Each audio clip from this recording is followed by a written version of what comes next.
मेरे प्यारे विद्यार्थी दोस्तों,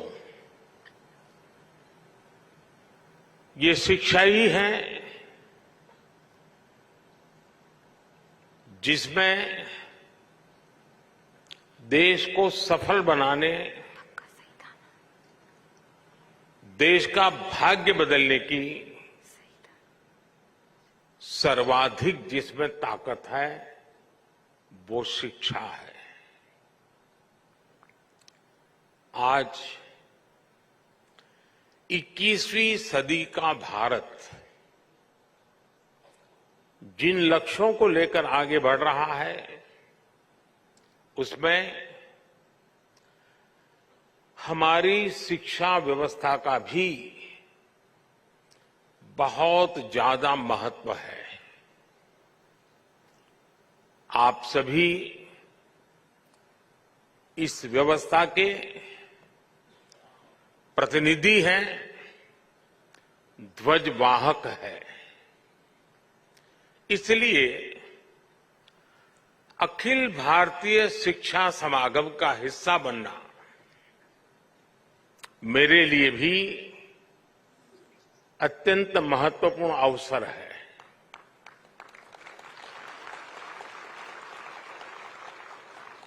मैं मानता हूं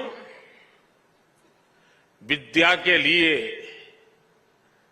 विमर्श जरूरी होता है, शिक्षा के लिए संवाद जरूरी होता है। मुझे खुशी है कि अखिल भारतीय शिक्षा समागम के इस सत्र के जरिए हम विमर्श और विचार की अपनी परंपरा को और आगे बढ़ा रहे हैं। इसके पहले ऐसा आयोजन काशी के नवनिर्मित रुद्राक्ष सभागृह में हुआ था। इस बार ये समागम दिल्ली के इस नवनिर्मित भारत मंडपम में हो रहा है और खुशी की बात यह है कि विधिवत रूप से भारत मंडपम के लोकार्पण के बाद ये पहला कार्यक्रम है और खुशी इसलिए बढ़ जाती है कि पहला कार्यक्रम शिक्षा से जुड़ा कार्यक्रम हो रहा है। साथियों, काशी के रुद्राक्ष से लेकर इस आधुनिक भारत मंडपम तक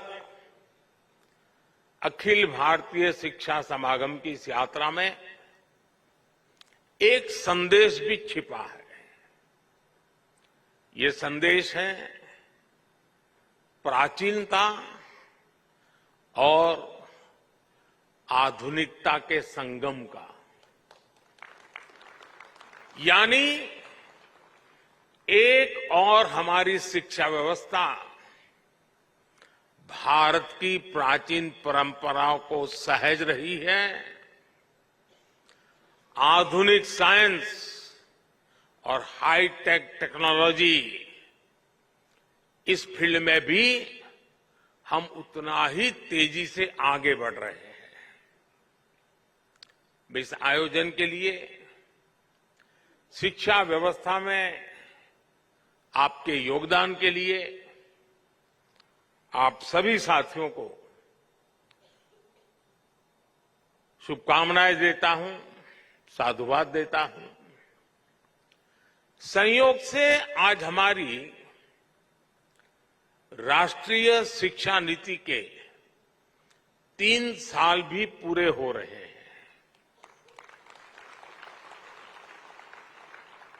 देश भर के बुद्धिजीवियों ने, एकेडमिशियंस ने और टीचर्स ने इसे एक मिशन के रूप में लिया और आगे भी बढ़ाया। मैं आज इस अवसर पर उन सभी का भी धन्यवाद करता हूं, उनका आभार प्रकट करता हूं। अभी मैं यहां आने के पहले पास के पेविलियन में लगी रही प्रदर्शनी देख रहा था। इस प्रदर्शनी में हमारे स्किल और एजुकेशन सेक्टर की ताकत को, उसकी उपलब्धियों को दिखाया गया, नए नए इनोवेटिव तरीके दिखाए गए। मुझे वहां बाल वाटिका में बच्चों से मिलने का और उनके साथ बात करने का भी मौका मिला। बच्चे खेल खेल में कैसे कितना कुछ सीख रहे हैं, कैसे शिक्षा और स्कूलिंग के मायने बदल रहे हैं, ये देखना मेरे लिए वाकई उत्साहजनक था। और मैं आप सबसे भी आग्रह करूंगा कि कार्यक्रम समाप्त होने के बाद जब मौका मिले तो जरूर वहां जाकर के इन सारी गतिविधियों को देखें। साथियों, जब युग बदलने वाले परिवर्तन होते हैं तो वो अपना समय लेते हैं। 3 साल पहले जब हमने राष्ट्रीय शिक्षा नीति की घोषणा की थी तो एक बहुत बड़ा कार्यक्षेत्र हमारे सामने था, लेकिन आप सभी ने राष्ट्रीय शिक्षा नीति को लागू करने के लिए जो कर्तव्य भाव दिखाया, जो समर्पण दिखाया और खुले मन से नए विचारों का, नए प्रयोगों का स्वीकार करने का साहस दिखाया, ये वाकई अभिभूत करने वाला है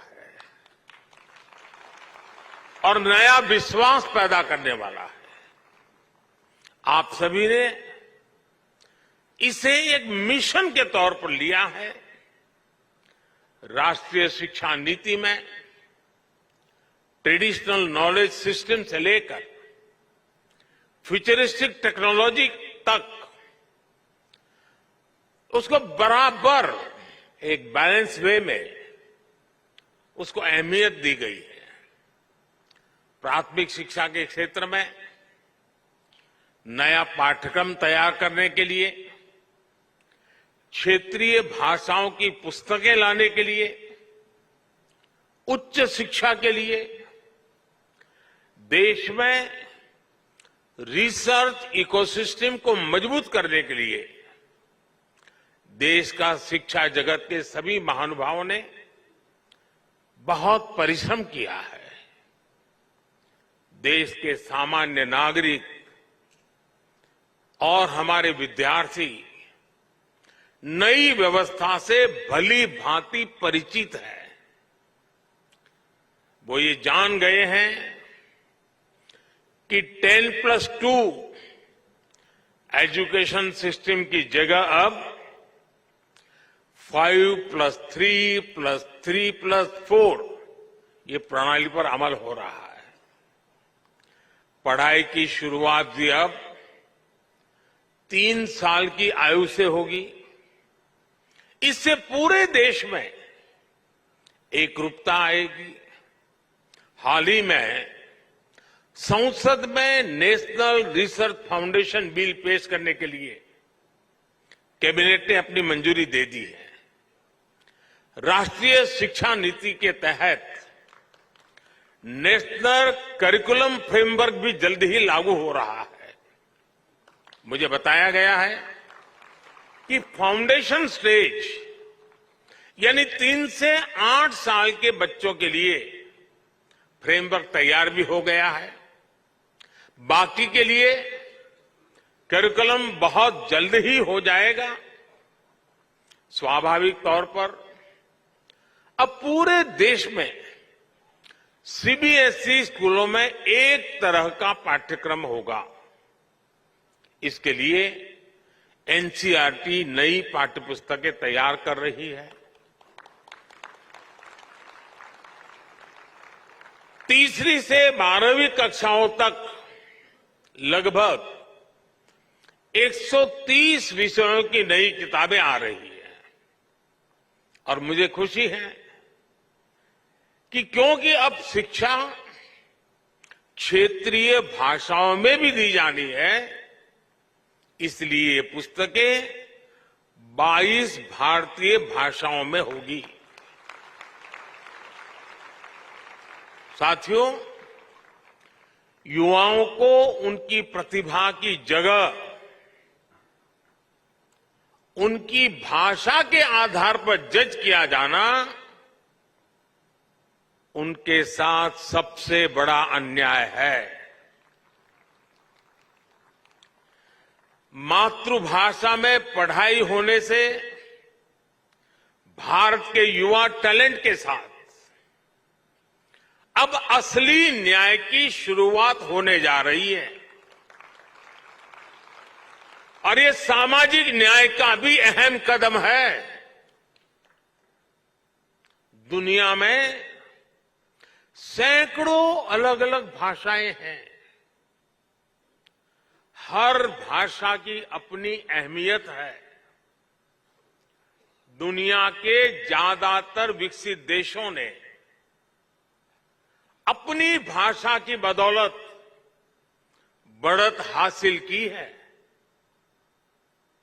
अगर हम केवल यूरोप को ही देखें तो वहां ज्यादातर देश अपनी अपनी नेटिव भाषा का ही इस्तेमाल करते हैं, लेकिन हमारे यहां इतनी सारी समृद्ध भाषाएं होने के बावजूद हमने अपनी भाषाओं को पिछड़ेपन के तौर पर पेश किया।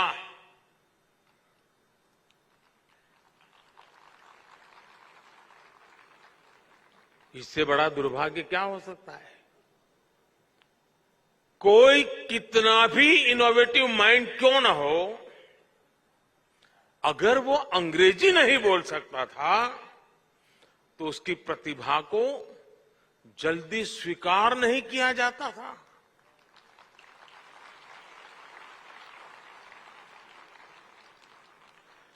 इसका सबसे बड़ा नुकसान हमारे ग्रामीण अंचल के होनहार बच्चों को उठाना पड़ा है। आज आजादी के अमृत काल में नेशनल एजुकेशन पॉलिसी के जरिए देश ने इस हीन भावना को भी पीछे छोड़ने की शुरुआत की है। और मैं तो यूएन में भी भारत की भाषा बोलता हूं।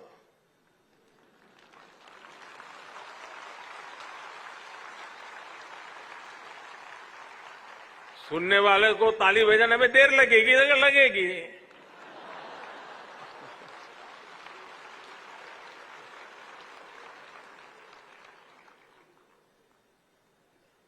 साथियों, अब सोशल साइंस से लेकर इंजीनियरिंग तक की पढ़ाई भी भारतीय भाषाओं में होगी।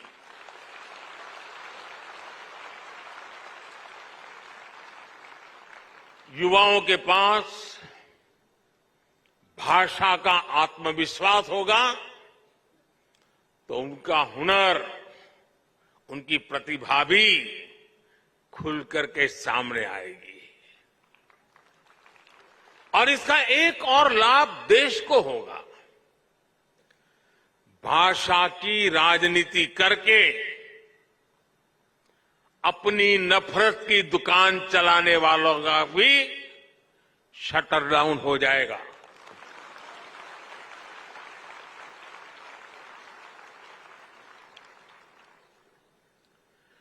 नेशनल एजुकेशन पॉलिसी से देश की हर भाषा को सम्मान मिलेगा, बढ़ावा मिलेगा।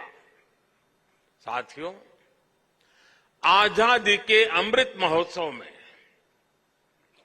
आने वाले 25 साल बहुत ही महत्वपूर्ण है। इन 25 सालों में हमें ऊर्जा से भरी एक युवा पीढ़ी का निर्माण करना है। एक ऐसी पीढ़ी जो गुलामी की मानसिकता से मुक्त हो, एक ऐसी पीढ़ी जो नए नए इनोवेशंस के लिए लालायित हो, एक ऐसी पीढ़ी जो साइंस से लेकर स्पोर्ट्स तक हर क्षेत्र में भारत का नाम रोशन करे, भारत का नाम आगे बढ़ाए।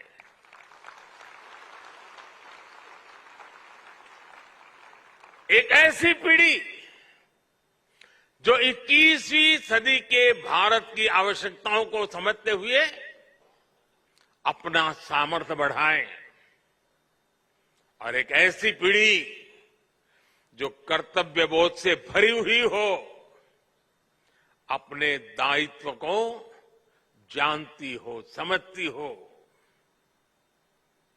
और इसमें राष्ट्रीय शिक्षा नीति की बहुत बड़ी भूमिका है। साथियों,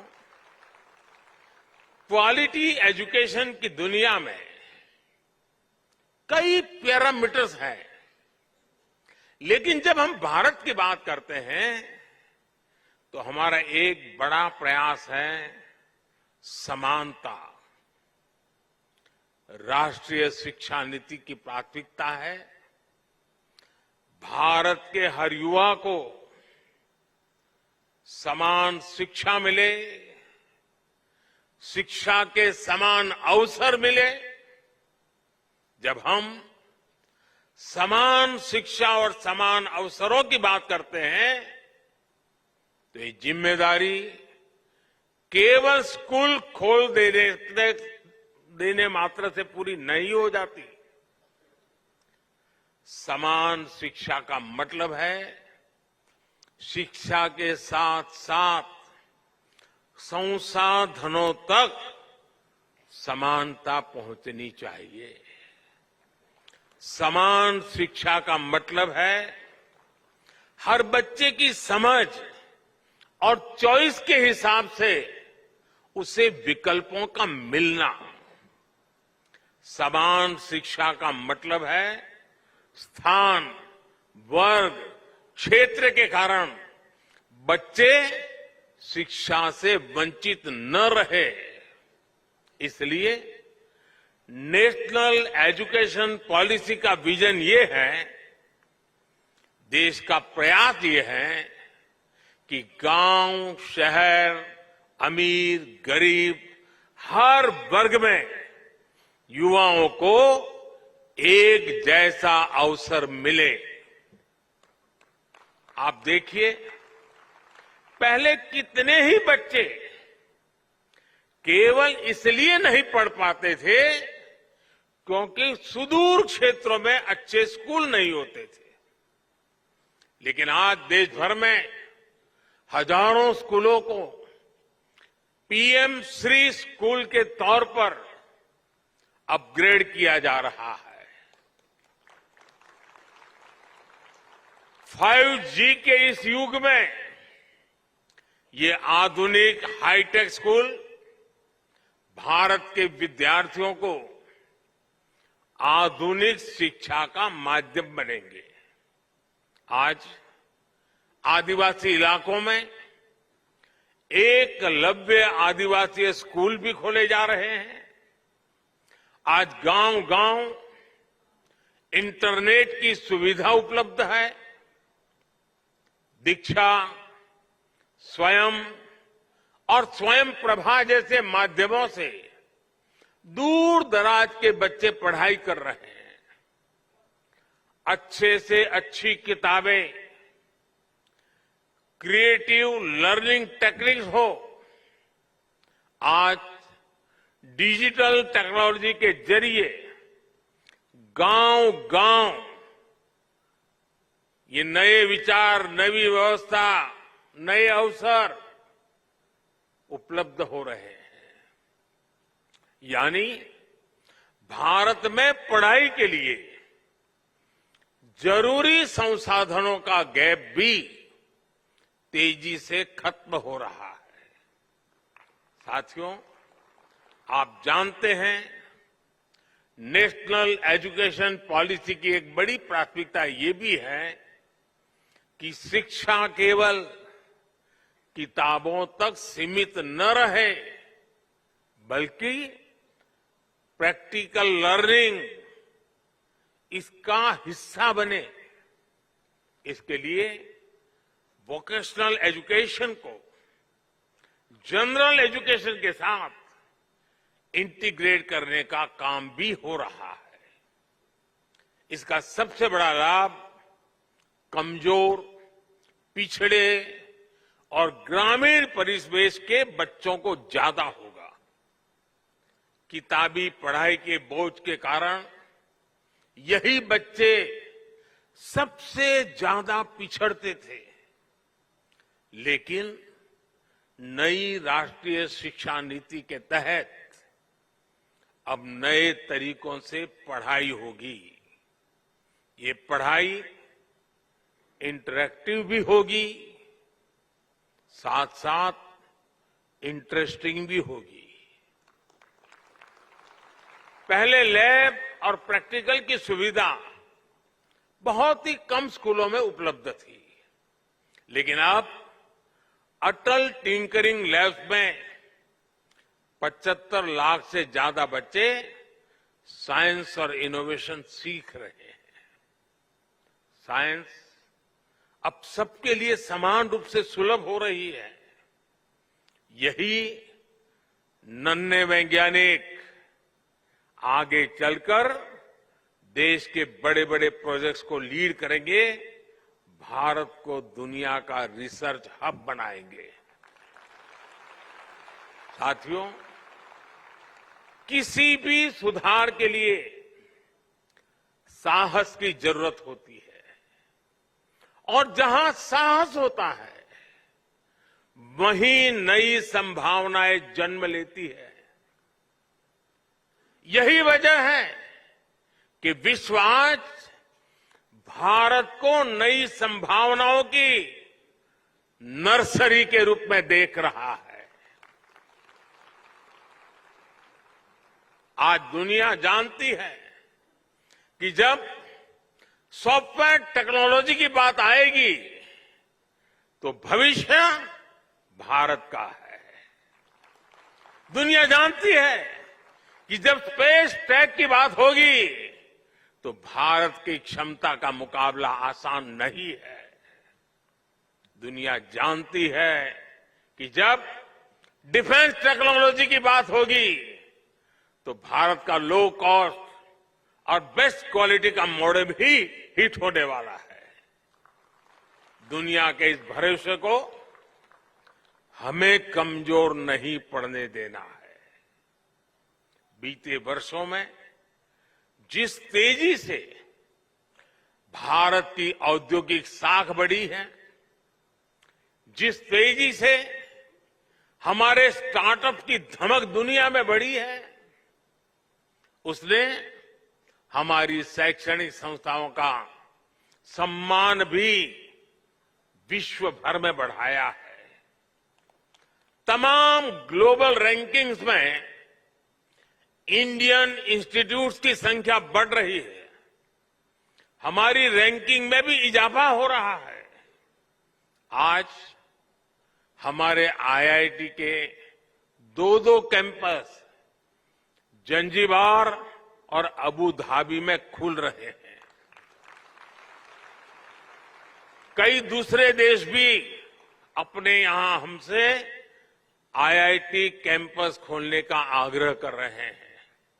दुनिया में से मांग बढ़ रही है।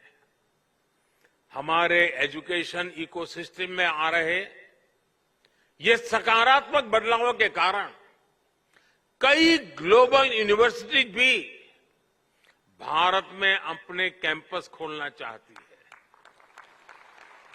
ऑस्ट्रेलिया की 2 यूनिवर्सिटीज गुजरात के गिफ्ट सिटी में अपने कैंपस खोलने वाली है।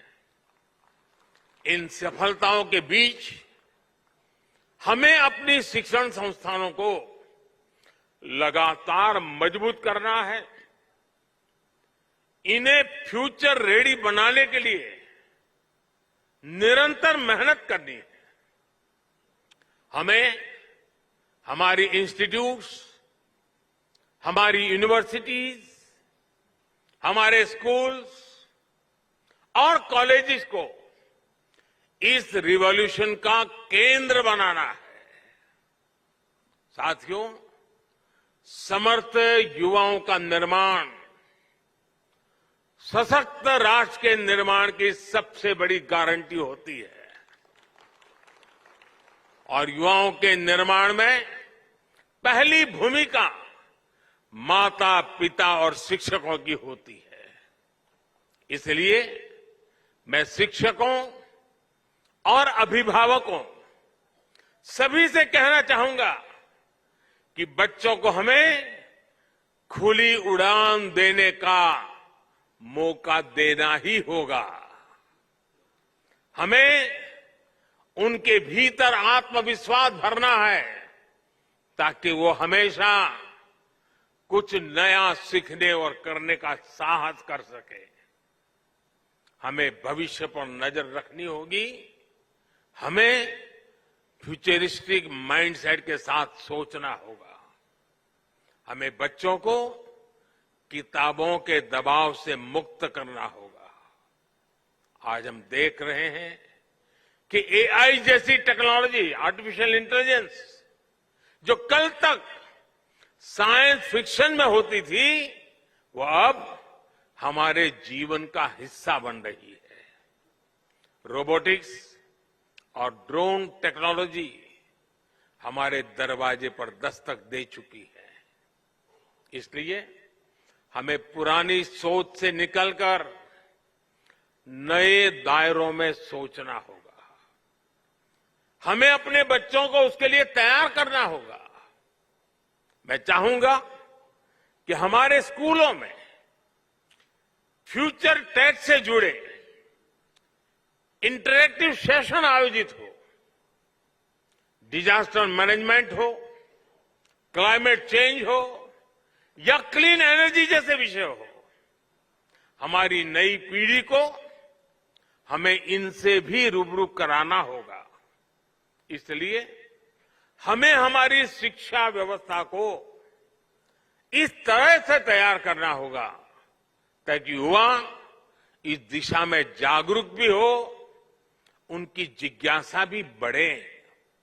साथियों, भारत भी जैसे जैसे मजबूत हो रहा है, भारत की पहचान और परंपराओं में भी दुनिया की दिलचस्पी बढ़ रही है।